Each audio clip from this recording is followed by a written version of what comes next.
वालेकुम बच्चों। आज हम मराठी का धड़ा चौथा दोन भाऊ ये पढ़ेंगे।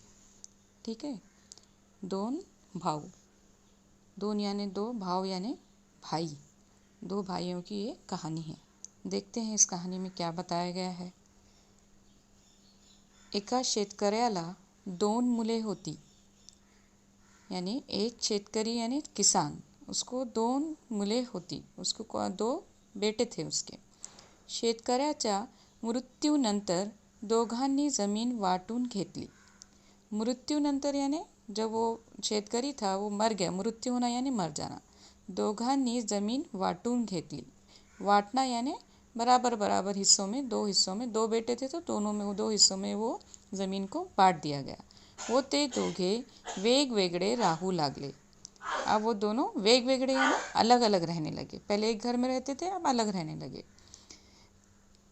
ते जरी वेगळे झाले तरी त्यांचे एकमेकावर फार प्रेम होते। अब घर अलग होने का मतलब ये नहीं होता है कि हम आपस में प्यार नहीं करते एक दूसरे से। वो दोनों एकमेकावर यानी आपस में एक दूसरे से फार प्रेम, फार यानी बहुत ज़्यादा, प्रेम यानी प्यार करते थे। दोनों भाई एक दूसरे से बहुत ज़्यादा प्यार करते थे।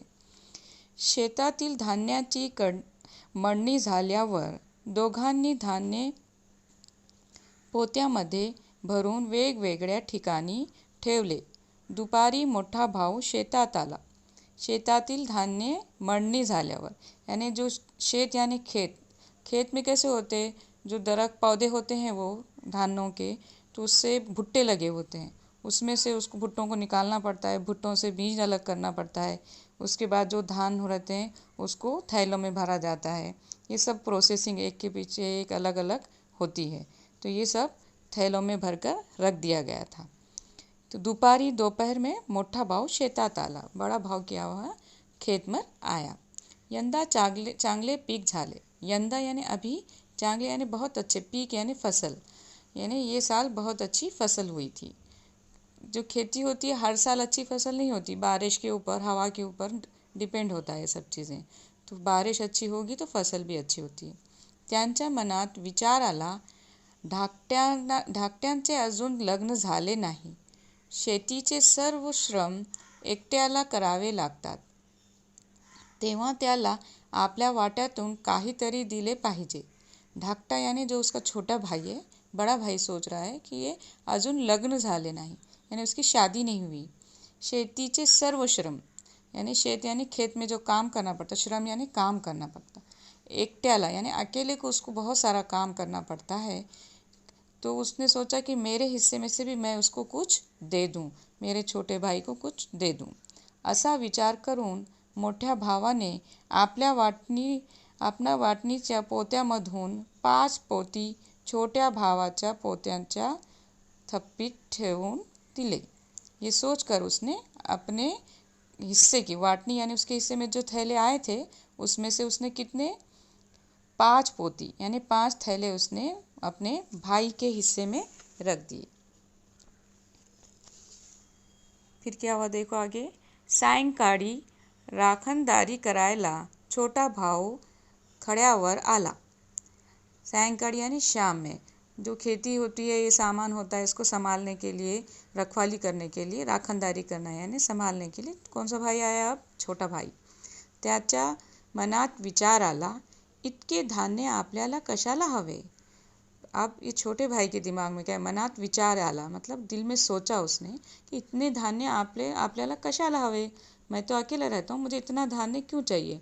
दादाला मुला बाळे आहेत, मी एकटाच आहात, यानी उसके दादा की शादी हो चुकी थी, उसके बच्चे भी हैं, तो उनको थोड़ा ज़्यादा अनाज, ज़्यादा चीज़ें लगती है ना। तो वो सोचा कि उनको ज़्यादा लगेगा तो मैं काय के लिए इतना सारा रखूँ, मला कमी धान्य मिळाले तरी चालेल, पण दादाला याची आवश्यकता है। उसने सोचा कि मुझे कम मिलेगा तो चलेगा, क्यों, तो मैं तो अकेला हूँ, मुझे कितनी चीज़ चाहिए। दादा को यानी उसके बड़े भाई को, बड़े भाई को मराठी में दादा कहते हैं, कि उसको मुझे ज़्यादा देना चाहिए। ये सोचकर उसने देखो क्या किया।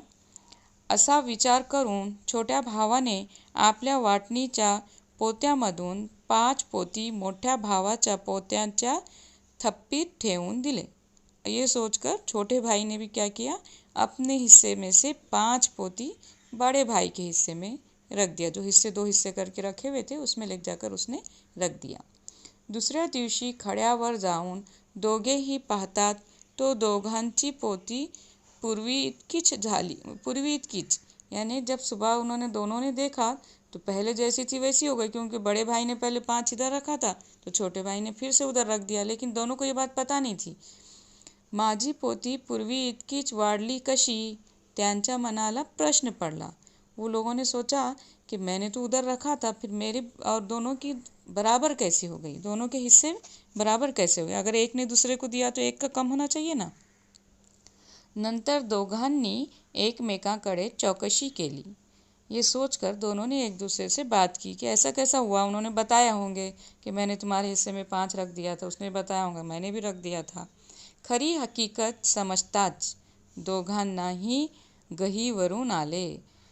जब सब बात पता चली कि इसने, छोटे भाई ने बड़े भाई का सोचा, बड़े भाई ने छोटे भाई का सोचा, दोनों को बहुत ज़्यादा क्या हुआ, एक दूसरे के ऊपर बहुत ज़्यादा प्यार आया. बहुत खुशी होती है ना कि एक दूसरे का ख्याल करते हैं हम, तो हमको अच्छा लगता है कि कोई हमारा ख्याल कर रहा है.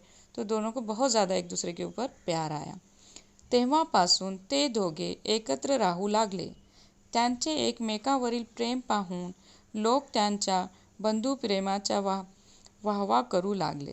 इसके बाद उन्होंने सोचा कि हम अलग रहेंगे ही नहीं, तो हिस्से करने की ज़रूरत ही नहीं है, तो दोनों मिलकर रहने लगे. बंधु प्रेम यानी भाई भाई के प्रेम लोगों में बहुत मशहूर हो गया है कि दोनों भाई कितने अच्छे हैं, एक दूसरे का कितना ख्याल करते हैं. ये कहानी के लेखक है यानी राइटर इसके कौन है, घनश्याम देशमुख. क्या नाम है, घनश्याम देशमुख नाम है इनका, जिसने ये कहानी लिखी है. तो क्या ये कहानी से हमको क्या सीख मिलती है कि हमको आपस में हमेशा मिलजुल कर रहना चाहिए, एक दूसरे के बारे में सोचना चाहिए. जब हम एक दूसरे से प्यार करते हैं, मोहब्बत करते हैं, तो एक दूसरे के हम ख्याल रखते हैं. तो इससे हमको ये सबक मिलता है कि चाहे भाई हो या दोस्त हो, सबको हमको एक दूसरे से मिलकर रहना चाहिए. इसमें जो शब्द अर्थ यानी अल्फाज माने हैं, पहला है वाटा. वाटा मतलब हिस्सा, दो हिस्से करते हैं ना कोई चीज़ के. राखनदारी करने, उसके मीनिंग है राखन करने, निगरानी करना, रखवाली करना. संभाळणे, गहीवरून येणे, गहीवरून येणे ने कंठ दाटून येणे. और वाह वाह करने यानी शाबाशी देने, स्तुति करने. जब कोई चीज़ के लिए अच्छा काम होता है तो लोग उसकी तारीफ़ करते हैं ना, तो उसको कहते हैं स्तुति करने. यहाँ ये सबक ख़त्म होता है. इससे हमको क्या सबक मिलता है, आप सोचो और मुझे बताओ.